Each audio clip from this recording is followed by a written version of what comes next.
ഇന്നത്തെ നമ്മുടെ അല്പസമയത്തെ ധ്യാനത്തിനായി എവൻഗേലിയോനായി വായിച്ചു കേട്ട ഭാഗം വിശുദ്ധ മത്തായി എഴുതിയ സുവിശേഷം 15-ാം അധ്യായത്തിൻ്റെ 28-ാമത്തെ വാക്യം. Saint Matthew chapter 15 verse 28. നിന്റെ വിശ്വാസം വലിയത്, നിന്റെ ഇഷ്ടം പോലെ നിനക്ക് ഭവിക്കട്ടെ എന്ന് ഉത്തരം പറഞ്ഞു. ആ നാഴിക മുതൽ അവളുടെ മകൾക്ക് സൗഖ്യം വന്നു. പ്രാർത്ഥിക്കാം.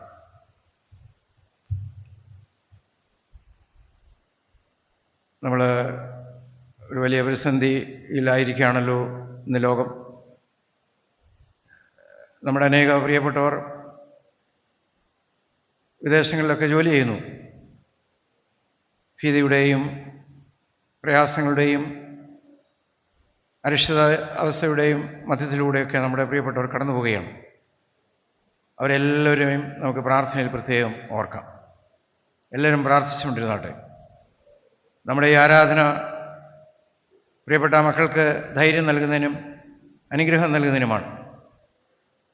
സഭയായി ലോകത്തിൻ്റെ എല്ലാ ഭാഗങ്ങളിലും ഈ ദിവസങ്ങളിൽ പ്രാർത്ഥിച്ചുകൊണ്ടിരിക്കുകയാണ്. കഴിഞ്ഞ ഒരാഴ്ചയായി നമ്മൾ നമ്മുടെ സന്ധ്യാ നമസ്കാരത്തിലും കൂട്ടായ്മകളിലും ആരാധനകളിലുമൊക്കെയും വിഷയം വെച്ച് പ്രാർത്ഥിച്ചുകൊണ്ടിരിക്കുകയാണ്. ലോകം സമാധാനത്തിലേക്ക് നീങ്ങുവാൻ ഇടവരണേ നമുക്ക് പ്രാർത്ഥിക്കാം. നമ്മുടെ പ്രിയപ്പെട്ടവർ സുരക്ഷിതരായിരിക്കാൻ ഇടവരണേ നമുക്ക് പ്രാർത്ഥിക്കാം. ഏത് സമയത്തും എന്തും സംഭവിക്കാവുന്ന സാഹചര്യത്തിലാണ് ഇന്ന് ലോകമായിരിക്കുന്നത്. പ്രത്യേകിച്ച് ഗൾഫ് നാടുകളിൽ, മറ്റ് വിദേശ രാജ്യങ്ങളിലൊക്കെയും പലവിധമായിട്ടുള്ള ഭീഷണികൾ നേരിട്ടുകൊണ്ടിരിക്കുന്നു. യുദ്ധത്തിൻ്റെ ഭീഷണികൾ നേരിട്ടുകൊണ്ടിരിക്കുന്നു. അധികൃതർക്ക്, ഭരണകർത്താക്കൾക്ക് സുബോധവും അവർക്ക് നല്ല ബുദ്ധിയും ലഭിക്കാനായിട്ട് നമുക്ക് പ്രാർത്ഥിക്കാം. പ്രത്യേകിച്ച് ഈ ദിവസങ്ങളിലൊക്കെ പ്രാർത്ഥനയ്ക്ക് വേണ്ടി സമയം ചെലവഴിക്കണമെന്ന് നമ്മുടെ മെത്രാപ്പൊലീത്ത തിരുമനസ്സുകൊണ്ട് ആഹ്വാനം ചെയ്തിട്ടുള്ളതാണ്. നമ്മൾ ഇളമ്പൽ ജെറുസലേം ഇടവകാംഗങ്ങളും നമ്മുടെ പ്രിയപ്പെട്ടവർക്ക് വേണ്ടി ഇപ്പോൾ പ്രാർത്ഥിക്കുകയാണ്. കർത്താവെ അനുഗ്രഹിക്കണമെന്ന് നമുക്ക് പ്രാർത്ഥിക്കാം. എല്ലാവരും കൈകളെ ഉയർത്തി, രണ്ട് കരങ്ങളെയും ഉയർത്തി കർത്താവെ അനുഗ്രഹിക്കണമെന്ന ഒറ്റ വാക്കിൽ നമ്മുടെ പ്രാർത്ഥനയെ ഉരുവിടാം. അനുഗ്രഹമുറിയൻ ബോട്ടുകൾ അനുഗ്രഹമുറിയൻ ബോട്ടുകൾ മനസ്സിനേശുവിനോടു ലയിപ്പാനരുൾക, മനസ്സിനേശുവിനോടു.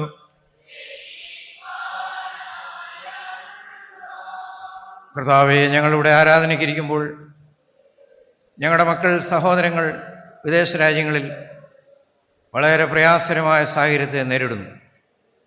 വീടുകളിൽ നിന്ന് പുറത്തിറങ്ങാനൊക്കാത്ത സാഹചര്യം, ജോലിക്ക് പോകാനൊക്കാത്ത സാഹചര്യം, വളരെ അനിശ്ചിതബോധത്തിൽ കഴിയുന്നു. കർത്താവെ, ഞങ്ങളുടെ മക്കൾക്കും സഹോദരങ്ങൾക്കും പ്രിയപ്പെട്ടവർക്കും സമാധാനം നൽകണമേ. ആരാധിപ്പാൻ പോകാൻ നിവൃത്തിയില്ലാതെ, കൂട്ടായി ഒരുമിച്ച് കൂടി പ്രാർത്ഥിപ്പാൻ നിവൃത്തിയില്ലാതെ അവർ ഒറ്റയ്ക്ക് ആയിരിക്കുന്നു, മുറികളിലായിരിക്കുന്നു, ഭവനങ്ങളിലായിരിക്കുന്നു. കർത്താവെ, അവരെ ഞങ്ങൾ ഈ സമയങ്ങളിൽ ചേർത്ത് പിടിക്കുന്നു. അവർക്ക് വേണ്ട ധൈര്യവും ആലോചനാശക്തിയും അവിടെ നൽകണമേ. ഭരണകർത്താക്കൾക്ക് വേണ്ട സൽബുദ്ധി നൽകണമേ. ലോകം ശാന്തിയിലേക്ക് നീങ്ങുവാൻ, സമാധാനത്തിലേക്ക് നീങ്ങുവാൻ അവിടുന്ന് ഒരുക്കണമേ. പ്രാർത്ഥിപ്പാനല്ലാതെ ഞങ്ങൾക്കൊന്നും കഴിയുകയില്ലല്ലോ. ഞങ്ങളുടെ പ്രാർത്ഥന തിരുമുമ്പാകെ സൗരഭ്യവാസനയായി അവിടുന്ന് തീരണമെന്ന് പ്രാർത്ഥിക്കുന്നു. ഇന്ന് വായിച്ചതായിട്ടുള്ള തിരുവചനം ഞങ്ങളുടെ അവിടുത്തെ സന്നിധിയിലേക്ക് സമർപ്പിക്കുന്നു. അവിടുത്തെ ഭണ്ഡാരത്തിൽ നിന്ന് അവിടുന്ന് വിഭാഗിച്ച് നൽകണമേ. ഞങ്ങളുടെ ആശങ്കകൾക്കും ഞങ്ങളുടെ വേദനകൾക്കും അവിടുന്ന് പരിഹാരം തരണമേ. യേശുവിൻ്റെ നാമത്തിൽ തന്നെ ആമീൻ. എവൻഗേലിയോനായി വായിച്ചു കേട്ട ഭാഗം വിശുദ്ധ മത്തായി എഴുതിയ സുവിശേഷം 15-ാം അധ്യായത്തിൻ്റെ 23 മുതൽ 28 വരെയുള്ള വാക്യമാണ്. ഇന്ന് നോമ്പിൽ എത്രാം ഞായറാഴ്ചയാണെന്നറിയാം? ഇന്ന് നോമ്പിൽ 4-ാം ഞായറാഴ്ചയാണ്. ഒന്നാം ഞായറാഴ്ച നമ്മൾ ധ്യാനിച്ചത് കനാവിലെ കല്യാണത്തിന് പച്ചവെള്ളം വീഞ്ഞാക്കിയതിനെ കുറിച്ചാണ്. നമുക്ക് ഞാനത് കഴിഞ്ഞ ആഴ്ചയിലൊക്കെ ഓർപ്പിച്ചല്ലോ. രണ്ടാം ഞായറാഴ്ച നമ്മുടെ ചിന്താവിഷയം ശുദ്ധീകരണത്തെക്കുറിച്ചാണ്. കുഷ്ഠരോഗി യേശുവിൽ നിന്ന് ശുദ്ധീകരണം പ്രാപിച്ചു, നല്ല മനുഷ്യനായി, നല്ല ആരോഗ്യമുള്ള മനുഷ്യനായി തീർന്നു. കഴിഞ്ഞ ഞായറാഴ്ച, മൂന്നാം ഞായറാഴ്ചയാണ്, അത് പക്ഷപാതക്കാരനെ കുറിച്ചാണ് നമ്മൾ ചിന്തിച്ചത്. ഇന്ന് ഒരു കനാന്യ സ്ത്രീ യേശുവിൻ്റെ അടുത്ത് യാചിക്കുന്ന ആ യാചനയുടെയും നിലവിളിയുടെയും ശബ്ദമാണ്. അവളുടെ അപേക്ഷ ഒന്ന് മാത്രമാണ്, എന്ത്? എൻ്റെ മകൾക്ക് ഭൂതോദ്രവം കഠിനമായിരിക്കുന്നു. എൻ്റെ മകൾക്ക് ഭൂതോദ്രവം കഠിനമായിരിക്കുന്നു, അതുകൊണ്ട് എനിക്ക് മകൾക്ക് സൗഖ്യം ലഭിക്കണമെന്നാണ് യേശു കർത്താവിനോട് അപേക്ഷിക്കുന്നത്. അന്നത്തെ നിയമം അനുസരിച്ച് അവൾ ഒരു പ്രജാതിക്കാരിയായിരുന്നു. യഹൂദന്മാരുമായിട്ട് സംസർഗമില്ലാത്ത ഒരു വിഭാഗത്തിൽപ്പെട്ട ആളായിരുന്നു. നമ്മളിവിടെ വായിക്കുന്നത് തന്നെ ഒരു കനാന്യ സ്ത്രീ എന്നാണ് വായിക്കുന്നത്. മർക്കോസ് എഴുതിയ സുവിശേഷത്തിൽ ഈ സ്ത്രീയെക്കുറിച്ച് പറയുന്നത് സുറോഫൈനിക്കക്കാരി എന്നുള്ളതാണ്. സുറോഫൈനിക്കക്കാരി എന്നുള്ളതാണ്. കനാന്യ സ്ത്രീയാണ്. യഹൂദന്മാരും കനാന്യരും തമ്മിൽ സംസർഗമില്ല. അവർ തങ്ങളിൽ വളരെ ശത്രുതയിലാണ് പോകുന്നത്. പരസ്യ സ്ഥലത്ത് അവരെ കാണാനുള്ള ഭാഗ്യമില്ല, അസ്പൃശ്യരാണ്. കുഷ്ഠരോഗിയെക്കുറിച്ച് ഞാനിവിടെ പ്രസംഗിച്ചപ്പോൾ പറഞ്ഞു, ദൃഷ്ടിയിൽപ്പെടാൻ യോഗമില്ലാത്ത ആളുകളായിരുന്നു ആര്? കുഷ്ഠരോഗി. അതുപോലെ ദൃഷ്ടിയിൽപ്പെടാൻ ഭാഗ്യമില്ലാത്ത ഒരു ശ്രീരത്നമായിരുന്നു ആര്? കനാന്യ സ്ത്രീ. എന്നാൽ കനാന്യ സ്ത്രീയുടെ വിശ്വാസത്തിൻ്റെ ആധിക്യം യേശുവിൽ നിന്ന് അനുഗ്രഹം ലഭിക്കാനായിട്ട് സാധിച്ചു എന്നുള്ളതാണ് ഈ ഭാഗത്ത് നമ്മൾ വായിക്കുന്നത്.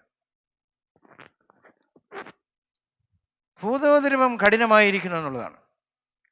നമ്മുടെ കാലം ചെയ്ത അലക്സാണ്ടർ മാർത്തോമ്മ മെത്രാപ്പൊലീത്ത തിരുമേനി, വലിയ തിരുമേനി, മാരാമൺ കൺവെൻഷന് പ്രസംഗിക്കുമ്പോൾ ഭൂതങ്ങളെക്കുറിച്ച് പറയാറുണ്ട്. ഇന്ന് ഒരുപാട് ഭൂതങ്ങൾ നമ്മളെ ബാധിച്ചിരിക്കുകയാണ്. അന്നത്തെ കാലത്തെ ഭൂതവും ഇന്നത്തെ കാലത്തെ ഭൂതവും തമ്മിൽ വ്യത്യാസമുണ്ട്. ഇന്ന് ഒരുപാട് ഭൂതങ്ങൾ ബാധിച്ചിരിക്കുകയാണ്. തിന്മ ശക്തികളാണ്. കൈക്കൂലി, സ്വജനപക്ഷപാതം, അനീതി. അതുപോലെ തന്നെ നമ്മൾ ഇന്ന് സമൂഹത്തിലൊക്കെ കൈക്കൂലിയെക്കുറിച്ചൊക്കെ വായിക്കുകയാണ്.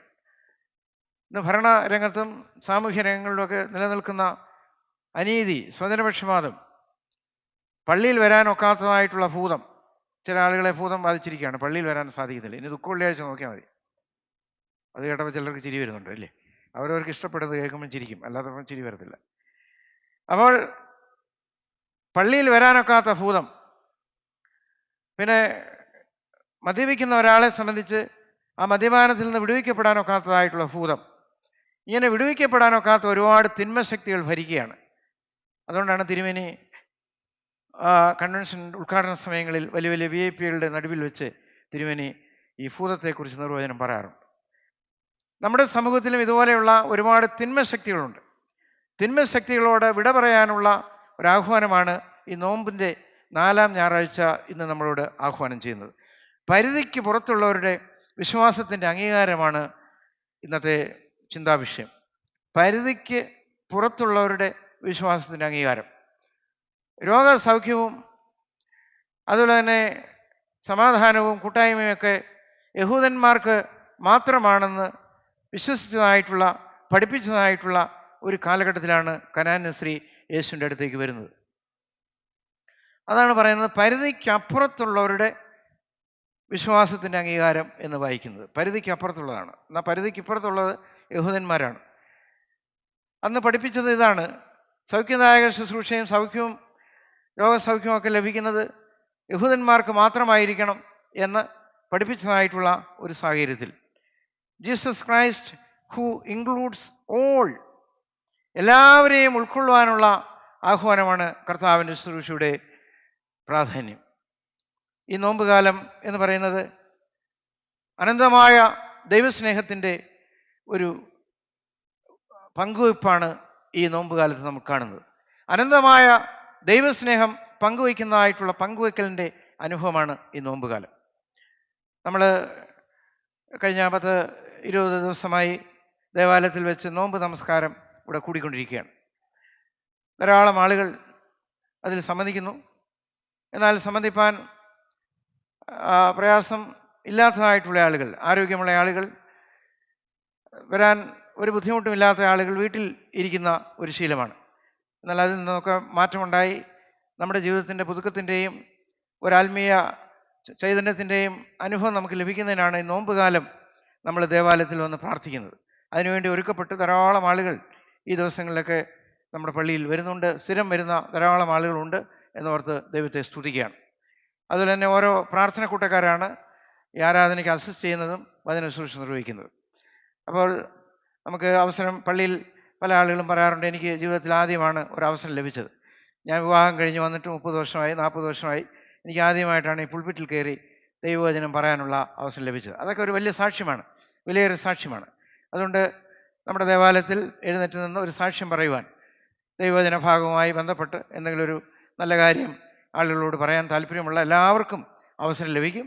അങ്ങനെയുള്ളവർ എന്നെ അറിയിക്കണം എന്നുള്ളത് അറിയിക്കട്ടെ. ഇപ്പോൾ ലൈവ് ഒക്കെ ഉണ്ട് ഇവിടെ. എന്നാൽ 2-3 പേരുടെ പ്രസംഗം ലൈവിൽ എടുക്കാൻ സാധിച്ചില്ല. അവർക്ക് വേണ്ടി ഇനിയും ഒരു അവസരം തരുന്നതാണ്. അതുകൊണ്ട് അവർ അതിനെ പറ്റി ബുദ്ധിമുട്ടണ്ട. എൻ്റെ പ്രസംഗം എടുക്കാൻ പറ്റില്ലല്ലോ എന്ന് ഖേദിക്കൊന്നും വേണ്ട. പലരും എന്നോട് ചോദിച്ചു അവരുടെ പ്രസംഗം കേട്ടില്ലോ എന്ന്. അതുകൊണ്ട് ലൈവ് എടുക്കുന്ന സച്ചിന് ആ ദിവസം വേറെ പരീക്ഷയും ജോലിയുമായിട്ട് അന്ന് വരാൻ സാധിച്ചില്ല. എന്നാൽ അവർക്ക് വേണ്ടി ഇനി ഒരു അവസരം കൂടെ ലഭിക്കുന്നതാണ്. എന്നാൽ താല്പര്യമുള്ള എല്ലാവരും എന്നെ അറിയിക്കണം. ഇപ്പോൾ 1 റൗണ്ട് 2 റൗണ്ട് ഇപ്പോൾ നടന്നുകൊണ്ടിരിക്കുകയാണ്. അപ്പോൾ മിക്കവാറും എല്ലാവരുടെയും കോട്ടയൊക്കെ തീരാൻ തുടങ്ങുക. അതുകൊണ്ട് പുതിയ ആളുകൾ, അവസരം ലഭിക്കാത്ത ആളുകൾ ഒരു സാക്ഷ്യമെങ്കിലും പറഞ്ഞ് നമ്മൾ പ്രാർത്ഥിക്കുന്ന ദേവാലയത്തിൽ എഴുന്നേറ്റ് ഒന്ന് നിൽക്കുവാനായിട്ട് ലഭിക്കുന്ന ഒരവസരം.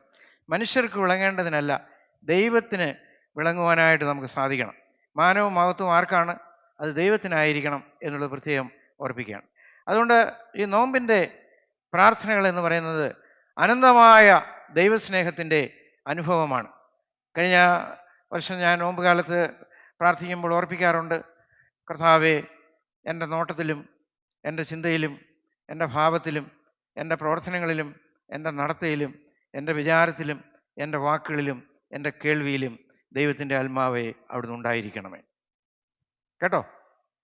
എൻ്റെ കൈകൾ, എൻ്റെ പ്രവൃത്തിയിലും, എൻ്റെ പ്രവൃത്തിയിലും എൻ്റെ കേൾവിയിലും എൻ്റെ നാവിലും എൻ്റെ ഹൃദയത്തിലും എൻ്റെ നടത്തയിലും എൻ്റെ വിചാരത്തിലും എല്ലാം അവിടുന്ന് അങ്ങ് ഉണ്ടായിരിക്കണമേ. ഈ നോമ്പ് കാലത്തെ നമ്മുടെ പ്രാർത്ഥന അങ്ങനെ ആയിരിക്കാനായിട്ട് നമുക്ക് ശ്രമിക്കണം. അതുകൊണ്ട് ഈ കനാന്യ സ്ത്രീയുടെ വിശ്വാസത്തിൻ്റെ ആധിക്യം യേശു അംഗീകരിച്ച് അവളിലേക്ക് രോഗദായക ശുശ്രൂഷ, സൗഖ്യദായക ശുശ്രൂഷ ലഭിച്ചു, രോഗത്തിന് ശാന്തി ലഭിച്ചു. അതുകൊണ്ടാണ് അനന്തമായ ദൈവസ്നേഹം ഒഴുകുന്നതായിട്ടുള്ള ഉറവയുടെ അനുഭവം എന്ന് ഞാൻ ആ വാക്ക് ഉപയോഗിച്ചത്. കനാന്യർ വെറുക്കപ്പെട്ടവരാണ്. അങ്ങനെ വെറുക്കപ്പെട്ടതായിട്ടുള്ള, ദൃഷ്ടിയിൽപ്പെടാൻ യോഗ്യതയില്ലാത്തതായിട്ടുള്ള ആ സ്ത്രീരത്നം യേശുവിൽ നിന്ന് വിശ്വാസത്തിൻ്റെ ആധിക്യം മുഖാന്തരം സൗഖ്യം ലഭിച്ചു. അവളുടെ വീട് സമാധാനം പൂർണ്ണമായിട്ട് തീർന്നു. മകൾക്ക് ഭൂതോദ്രവം, ആ കഠിനമായ അനുഭവത്തിൽ നിന്ന് വിടുതൽ ലഭിച്ചു എന്നുള്ളതാണ് നമ്മളിവിടെ വായിക്കുന്നത്. ഇവിടെ 3 ചെറിയ കാര്യങ്ങൾ ഞാൻ ഓർപ്പിക്കട്ടെ. 1, പ്രതിസന്ധികളിൽ പതറാത്തതായിട്ടുള്ള വിശ്വാസദാർഢ്യം. നമ്മുടെ ജീവിതത്തിൽ ഒരുപാട് പ്രതിസന്ധികളുണ്ട്. പ്രതിസന്ധികളിൽ തകർന്നു പോകാത്തതായിട്ടുള്ള വിശ്വാസദാർഢ്യം ജീവിതത്തിൽ ഉണ്ടായിരിക്കണം. ഈ നോമ്പ് കാലത്ത് ദൈവത്തിൻ്റെ പരിശുദ്ധാത്മാവ് നമ്മളെ ആഹ്വാനം ചെയ്യുന്നത് ഇത് വായിച്ചു തീരുന്ന ഒരു ശുശ്രൂഷയല്ല, പിന്നെയോ അനന്തമായ ദൈവസ്നേഹത്തിൻ്റെ ഉറവ.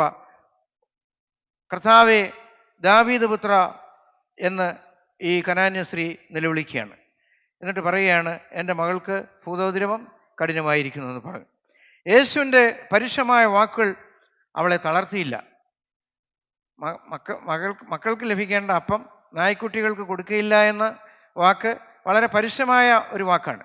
എന്നാൽ യേശുവിൻ്റെ ആ പരുഷമായ വാക്ക് അവളെ പരീക്ഷിക്കാൻ വേണ്ടി അത്രേ ചോദിച്ചത്. ആ വാക്കുകൾക്ക് ഒരിക്കലും അവളെ തളർത്തുവാൻ സാധിച്ചില്ല. നമ്മുടെ ജീവിതത്തിൽ ഒരുപാട് പരീക്ഷണങ്ങളെയും പ്രതിബന്ധങ്ങളെയും നേരിടുമ്പോൾ വിശ്വാസത്തിൽ നിന്ന് നമ്മളെ തളർത്തിക്കടയുവാൻ ഒരിക്കലും ഇടവരരുത്. അതുകൊണ്ട് കനാന്യ സ്ത്രീ പറയുന്ന ഒരു മറുപടിയുണ്ട്. മക്കളുടെ അപ്പം നായ്ക്കുട്ടികൾക്ക് കൊടുക്കുവാൻ പാടില്ല എന്ന് യേശു പറഞ്ഞപ്പോൾ കനാന്യ സ്ത്രീയുടെ വിശ്വാസത്തിൻ്റെ ആധിക്യ നിമിത്തം അവൾ പറയുന്ന ഒരു മറുപടിയുണ്ട്. എന്താണത്?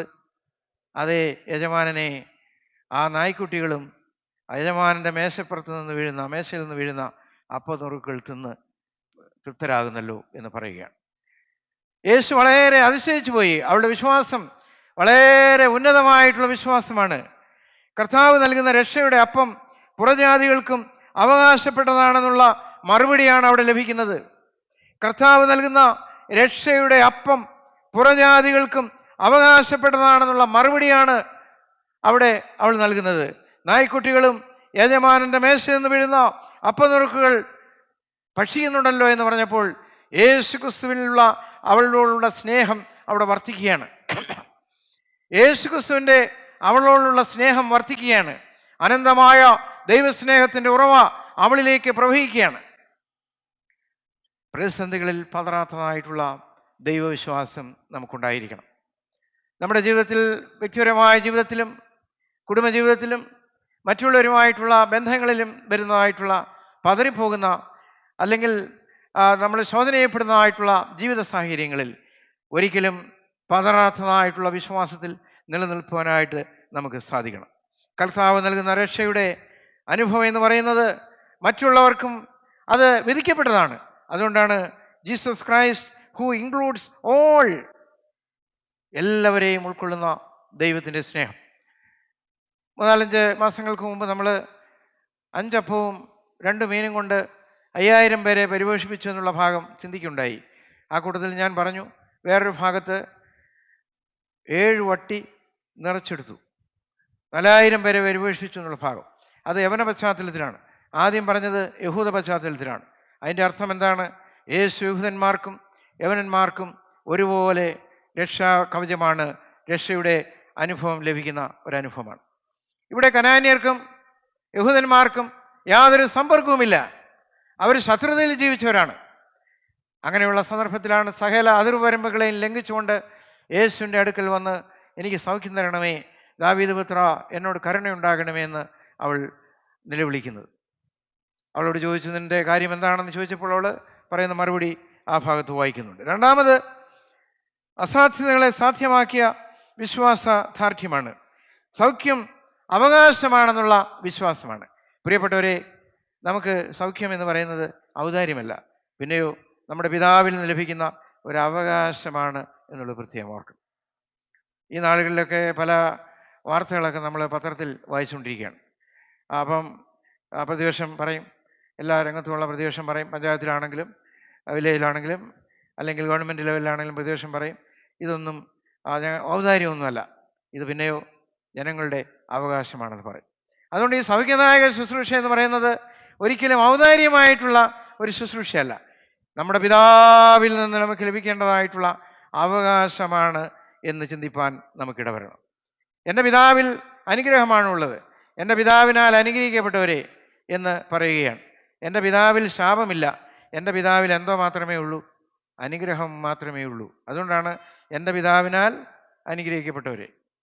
ഈ 1-ാം സങ്കീർത്തനം നമ്മൾ വായിക്കുമ്പോൾ നമുക്ക് കേൾക്കാൻ കൊള്ളാത്ത ഒരു പദത്തോടെയാണ് ആരംഭിക്കുന്നത്. എന്താണത്? ദുഷ്ടന്മാരുടെ ആലോചന പ്രകാരം നടക്കാതെയും പാപികളുടെ വഴിയിൽ നിൽക്കാതെയും. എന്നാൽ ദുഷ്ടന്മാരെ കുറിച്ച് അവിടെ പറയുമ്പോൾ ഇംഗ്ലീഷിൽ ആ ഭാഗം വായിക്കുന്നത് ബ്ലസ്ഡ് എന്നൊരു പദമാണ്, അനുഗ്രഹിക്കപ്പെട്ടവരെ എന്നുള്ള പദമാണ് ഉപയോഗിക്കുന്നത്. കാരണം എൻ്റെ പിതാവിൽ എന്തേ ഉള്ളൂ? അനുഗ്രഹമേ ഉള്ളൂ. എൻ്റെ പിതാവിൽ ശാപമില്ല, എൻ്റെ പിതാവിൽ അനുഗ്രഹമേ ഉള്ളൂ. അതുകൊണ്ട് എല്ലാവർക്കും അനുഗ്രഹം ലഭിക്കുന്നതായിട്ടുള്ള ദൈവത്തിൻ്റെ ശുശ്രൂഷയാണ് നമ്മൾ ഈ നാളുകളിൽ വായിക്കുന്നത്. സൗഖ്യം അവകാശമാണ് എന്ന വിശ്വാസം. ആ നാഴികയിൽ തന്നെ അവൾക്ക് സൗഖ്യം ലഭിച്ചു എന്നാണ് വായിക്കുന്നത്. കനാന്യ സ്ത്രീയുടെ നിശ്ചയദാർഢ്യം, ആ നാഴികയിൽ തന്നെ അവളുടെ മകൾക്ക് സൗഖ്യം ലഭിച്ചു. അവളുടെ വിശ്വാസത്തിൻ്റെ ആധിക്യം അവളുടെ മകൾക്ക് സൗഖ്യം ലഭിക്കാനായിട്ട് സാധിച്ചു. പ്രിയപ്പെട്ടവരെ, നമ്മളിന്ന് തുടങ്ങിയപ്പോൾ നമ്മുടെ വിദേശത്ത് പോയ നമ്മുടെ മക്കൾക്കും പ്രിയപ്പെട്ടവർക്കും സഹോദരങ്ങൾക്കും വേണ്ടി നമ്മൾ പ്രാർത്ഥിച്ചു. വിശ്വാസത്തോടെ പ്രാർത്ഥിക്കുന്നുവെങ്കിൽ ഈ ദുഃഖം മാറിപ്പോകും എന്ന് പറയുവാൻ ഞാൻ ആഗ്രഹിക്കുകയാണ്. ഇത് ഒരിക്കലും ഒരു ഔദാര്യമല്ല, പിന്നെയോ രക്ഷയുടെ അനുഭവമാണ്, ഇത് അവകാശമാണ്. 2 കാര്യങ്ങളാണ് ഞാൻ ഓർപ്പിച്ചതെന്ന്, പ്രതിസന്ധികളിൽ പതറാത്തതായിട്ടുള്ള വിശ്വാസദാർഢ്യം, പ്രതിസന്ധികളിൽ പതറിപ്പോകാത്തതായിട്ടുള്ള വിശ്വാസദാർഢ്യം. രണ്ടാമത് അസാധ്യതകളെ സാധ്യമാക്കിയ വിശ്വാസം. അസാധ്യം എന്ന് പറയുന്ന സ്ഥാനത്ത് ഇത് അവിടെ ചെല്ലാനുള്ള ഭാഗ്യം എനിക്ക് ലഭിക്കുമോ എന്ന് വിചാരിച്ച് കനാന്യ സ്ത്രീ വളരെ ബന്ധപ്പെട്ട് യഹൂദ ആ റബിയുടെ അടുത്ത് വന്ന് തൻ്റെ പ്രതിസന്ധികളെ ഇറക്കി വയ്ക്കുന്നതായിട്ടുള്ള സന്ദർഭം. സാധ്യമാകുമോ അസാധ്യമാണോ എന്നുള്ള ചിന്താക്കുഴപ്പം അവളെ ഭരിച്ചതായിട്ടുള്ള സമയത്ത് അവളുടെ വിശ്വാസത്തിൻ്റെ ആ ദൃഢമായിട്ടുള്ള അംഗീകാരം യേശു സ്വീകരിക്കുകയും അവൾക്ക് സൗഖ്യം ലഭിക്കുകയും ചെയ്തു. അസാധ്യതകളെ സാധ്യമാക്കി തീർക്കുന്ന വിശ്വാസദാർഢ്യമാണ് രണ്ടാമത്. മൂന്നാമത് അതിർവരമ്പുകളെ ഭേദിക്കുന്നതായിട്ടുള്ള ദൈവത്തിൻ്റെ ശുശ്രൂഷയാണ്. പല വിഷയങ്ങളിൽ വെണ്ണീറായിത്തീരുന്ന അനേകരുടെ പ്രതിസന്ധിയുടെ പ്രതിനിധിയാണ് കനാന്യ സ്ത്രീ. പല വിഷയങ്ങളിൽ വെന്ത് നേറി ആരാധനയ്ക്ക് വന്നിരിക്കുന്ന ആളുകളുടെ ഒരു പ്രതിനിധിയാണ് കനാന്യ സ്ത്രീ. ആ കനാന്യ സ്ത്രീയുടെ വിശ്വാസവും പ്രാർത്ഥനയും അവളുടെ കുടുംബം രക്ഷയിലേക്ക് പ്രവേശിച്ചുവെങ്കിൽ ഇന്ന് ഈ ആരാധനയിൽ സംബന്ധിക്കുന്ന പ്രിയപ്പെട്ടവരുടെ നമ്മുടെ വിശ്വാസത്തിൻ്റെ ആ തീഷ്ണത, ആ വിശ്വാസത്തിൻ്റെ ആധിക്യം നമ്മുടെ കുടുംബങ്ങൾ അനുഗ്രഹിക്കപ്പെടുവാനായിട്ട് കാരണമായി തീരും എന്ന് ഞാൻ ഈ സമയത്ത് ഓർപ്പിക്കുകയാണ്. അതിർവരമ്പുകളെ ഭേദിക്കുന്ന ദൈവത്തിൻ്റെ സ്നേഹം, ആചാരാനുഷ്ഠാനങ്ങളുടെ പേരിൽ അതിർവരമ്പുകൾ സ്ഥാപിക്കുന്ന യഹൂദന്മാർക്കുള്ള മുന്നറിയിപ്പാണ് ഈ കനാന്യ സ്ത്രീക്ക് ലഭിച്ച സൗഖ്യം. ആചാരാനുഷ്ഠാനങ്ങളുടെ പേരിൽ അതിർവരമ്പുകൾ സ്ഥാപിക്കുന്ന യഹൂദന്മാർക്കുള്ള മുന്നറിയിപ്പാണ് ഈ കനാന്യ സ്ത്രീക്ക് ലഭിച്ച സൗഖ്യം.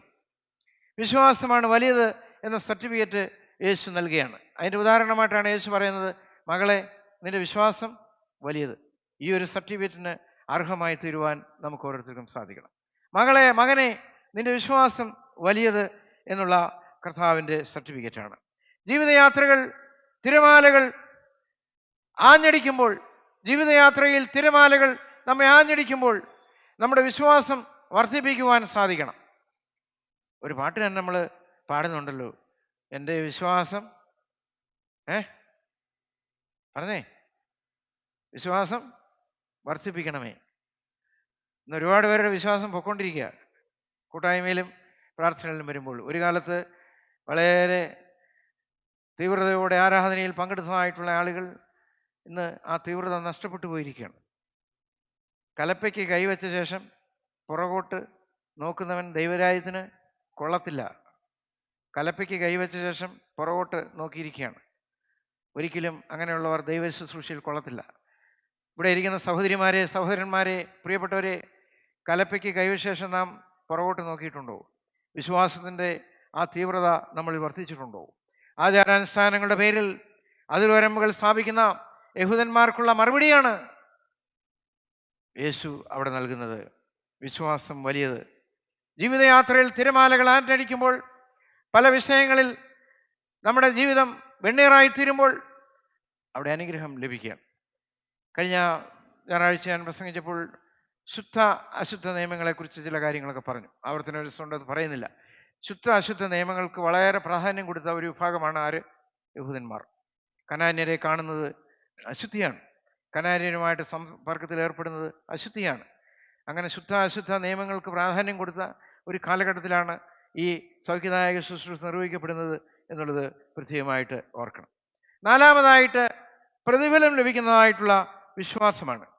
യഹൂദന്മാർക്ക് നിശ്ചിതമായിട്ടുള്ള ആ, അല്ലെങ്കിൽ കനാന്യർക്ക് നിശ്ചിതമായിട്ടുള്ള ആ സൗഖ്യദായക ശുശ്രൂഷ യഹൂദന്മാർക്ക് മാത്രം ലഭിച്ചതായിട്ടുള്ള സൗഖ്യദായക ശുശ്രൂഷ. കനാന്യരെ കാണുന്നത് തന്നെ യഹൂദന്മാർക്ക് നിഷിദ്ധമാണ്. എന്നാൽ ആ സമൂഹത്തിൽ പ്രതിഫലം ലഭിക്കുന്ന സൗഖ്യദായക ശുശ്രൂഷ അവിടെ ലഭിക്കുകയാണ്. പ്രതിഫലം ലഭിക്കുന്നതായിട്ടുള്ള വിശ്വാസത്തിൻ്റെ ഉടമകളായിട്ട് നമ്മൾ തീരണം. 4 കാര്യങ്ങൾ ഞാൻ ഓർപ്പിച്ചു. 1, പ്രതിസന്ധികളിൽ പതറാത്തതായിട്ടുള്ള വിശ്വാസദാർഢ്യം. 2, അസാധ്യതകളെ സാധ്യമാക്കിയ വിശ്വാസത്തിൻ്റെ ആ അനുഭവം. 3, അതിർവരമ്പുകളെ ഭേദിക്കുന്ന ദൈവത്തിൻ്റെ സ്നേഹം. 4, പ്രതിഫലം ലഭിക്കുന്ന വിശ്വാസം. പ്രതിഫലം ലഭിക്കുന്നതായിട്ടുള്ള വിശ്വാസം. നമ്മുടെ പ്രാർത്ഥനയും നമ്മുടെ ആരാധനയും നമ്മുടെ നോമ്പ് നമസ്കാരങ്ങളും ഒക്കെ പ്രതിഫലം ലഭിക്കുന്ന ജീവിതത്തിൻ്റെ അനുഭവമായി തീരുവാൻ നമുക്കെല്ലാവർക്കും ഇടപെടണം. നമ്മുടെ കണ്ണുകളെ അടയ്ക്കാം. പ്രാർത്ഥനയ്ക്കായിട്ട് നമുക്ക് ഒരുങ്ങാം. ഈ ഇടവചനത്തെ ഓർത്ത് ദിവസത്തിൽ നമ്മളെ തന്നെ വിനയപ്പെടുത്തുകയും പ്രാർത്ഥിക്കുകയും ചെയ്യാം.